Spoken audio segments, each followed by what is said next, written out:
Milton Queiroz da Paixão, mais conhecido como Tita, nascido na cidade de Rio de Janeiro em 1º de abril de 1958, é um treinador e ex-futebolista brasileiro que atuava como meia ou atacante.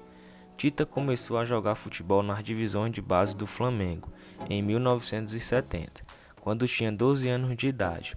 7 anos mais tarde subiu para o time profissional do Flamengo, tendo participado de todas as grandes conquistas do rubro-negro durante aquele período mágico no início dos anos 80. Sua posição de origem era de armador no meio-campo. Contudo, como o Flamengo já tinha Andrade, Adílio e Zico, Tita acabou improvisado na ponta direita. Jogador versátil, não teve dificuldade em adaptar-se à sua nova posição, fazendo ótimas apresentações como atacante.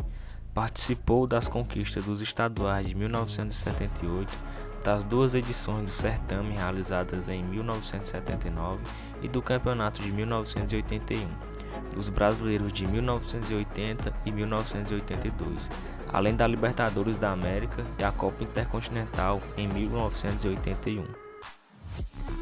Em 1983, foi emprestado ao Grêmio, ajudando a equipe gaúcha em sua conquista da Libertadores da América de 1983.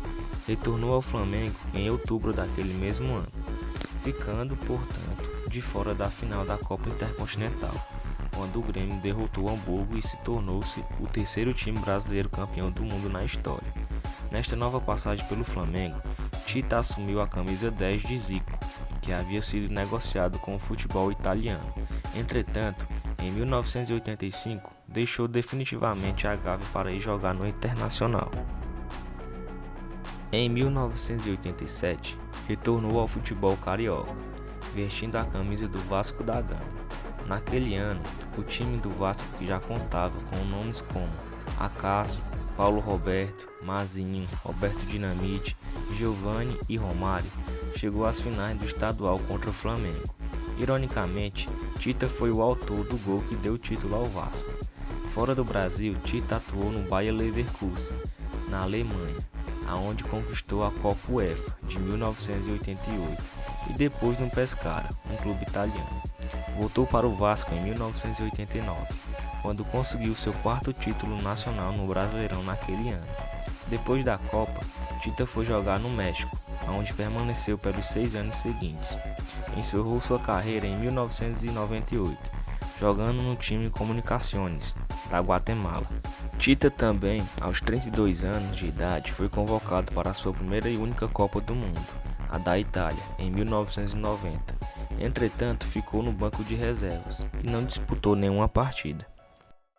Os principais títulos conquistados pelo Flamengo por Tita foram os seguintes: Copa Intercontinental de 1981, Copa Libertadores da América de 1981, Campeonatos Brasileiros de 1980 e 1982, Campeonatos Cariocas de 1978 e 1979 e 1981, Taça Guanabara 1979 e 1980, 1981, 1982 e 1984, Taça Rio 1978 e 1983.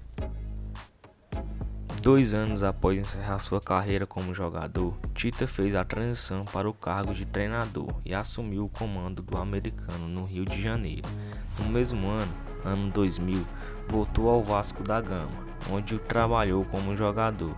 Na primeira passagem pelo Vasco, Tita esteve no comando da equipe apenas por 2 jogos. O segundo jogo da final do Campeonato Carioca, no qual perdeu para o Flamengo, e o jogo amistoso contra o Rio Branco, que o Vasco venceu. Seguiram-se passagens por clubes de menor expressão e alguns de fora do Brasil. Em 2008, Tita foi contratado pelo seu ex-companheiro de equipe, então presidente do Vasco da Gama, Roberto Dinamite, para assumir o comando da equipe até o fim do Campeonato Brasileiro. No dia 17 de setembro do mesmo ano, após a eliminação da Copa Sul-América e uma série de maus resultados no Campeonato Brasileiro, Tita se demitiu do Vasco e esteve entre 2010 e 2011 como treinador do Lyon.